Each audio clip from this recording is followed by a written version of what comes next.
So as a trauma specialist, a clinical psychologist, working with post-traumatic parents, I find that we tend to awfulize emotions a lot, particularly in boys, because we look at boys' big emotions as somehow more dangerous. Like we expect girls to have big emotions sometimes, and yet with boys, it's like, where is this leading? There's a 5-step plan for how to help anybody deal with any big emotions. And I find that when parents have a plan, then everything becomes less scary because you know how to handle it. The first step of the plan comes from Dan Siegel, and it's name it to tame it. The minute you're feeling an emotion, whatever the emotion is, simply stating it.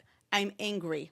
I'm feeling scared. I'm sad. I'm worried. I'm frustrated. Like, say the words about the emotion, because that restores control to the prefrontal cortex and it allows your brain to then take charge of what to do. The second step, and I'm a little different than other people here because I believe in focusing on the body, because not only does the body keep the score, the body sometimes calls the shots. So the second step is contain it.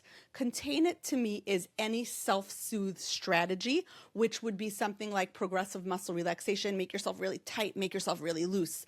Deep breathing, breathe in for 4, hold your breath for 4, blow out as long as you can. Breathe in the birthday cake, hold in the smell, blow out the candles, right? Just like, let's make my body feel better so my brain feels smarter. Third step is rate it to abate it. When we rate it to abate it, we say, when I say angry, on a scale of 0 to 10, how angry am I? On a scale of 0 to 10, I'm angry at a 942. Okay, that tells me something. So now I understand just how angry you are. Then we have appreciate it, which is, what was the message that emotion was coming to tell me? Why was I angry? What about that situation got me so mad? What about that situation was so scary? And this is where we really thank our emotion.